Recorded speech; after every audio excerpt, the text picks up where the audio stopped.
Thank you very much, Madam Speaker. It's a real honor to rise today to speak to such an important piece of legislation. One of the things Canada has not, unfortunately, led the world in, or at least within our G7 counterparts, is a national school food program. I want to congratulate my colleague for bringing forward such an important initiative. I know that I heard comments from Conservatives moments ago that this was just about reporting and putting together data, and that there was really no substance to it, and I'm sure that's what they'll use as their justification for voting against it.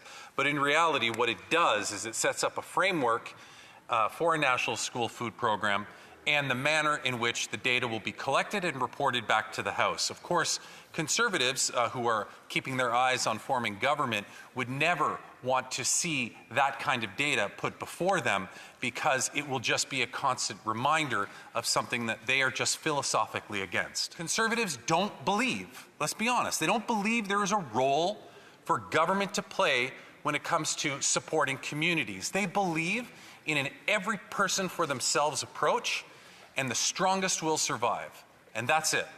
But that's not how we look at this, Madam Speaker. In Kingston, we have the Food Sharing Project. And this is basically a group that was started a number of decades ago that through various different means of accessing it, bring food together, put it into different baskets or boxes, and deliver them to schools. I don't want my 8-year-old and I don't want my 6-year-old, Madam Speaker, to be in a classroom with other kids where those kids are picked on because they have to go to a special basket to get food. That's why I would completely agree with my NDP colleagues that this absolutely must be universal. It's the only way that it can work, and it certainly will go to breaking down those stereotypes. Conservatives are against this. They want to have no part of it. Conservatives voted against this when it came before the House previously, and when it was in committee, started to put forward motions that had to do with carbon taxes and stuff like they couldn't even set aside their differences on an issue as simple and easy to justify as putting food into the stomachs of children, and in particular, getting to the kids that really need it. What this bill does, C-322, Madam Speaker, is it establishes this national framework around a school food program. It ensures that it mandates the Minister of Employment and Social Development, in consultation with the Minister of Health, provincial governments, and Indigenous governing bodies and other relevant stakeholders, to develop a framework to establish a national school food program. The bill requires the government to develop, post online, and report on a national framework for school food program that would broadly set out the contents of a school food program. It says that the minister must, within 1 year of the Act coming into force, prepare a report setting out the national framework, and must table the report before each House of Parliament on any of the first 15 days on which the House is sitting after the report is completed. The bill also states that within 5 years of tabling the report, the minister must undertake a review of the effectiveness of the national framework and prepare a report setting out his or her conclusions and recommendations regarding the national framework.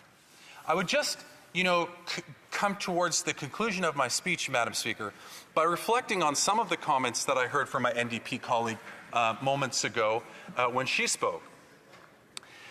She challenged Liberals to ensure that this program was seen through. She challenged Liberals to make sure that the government does this. I would remind the NDP, and I would remind her, that we had a supply and confidence agreement that still had another year left in it.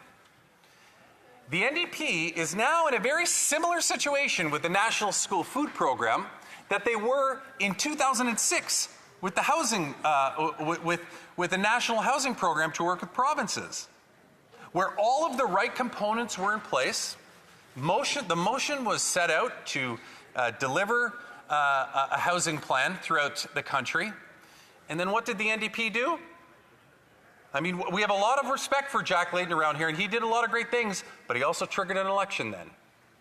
Stephen Harper got elected, and a number of things were affected by it, and as a result, the NDP didn't end up getting that housing plan that they had been a part of putting together in 2006. So I say to my NDP colleagues, be very careful.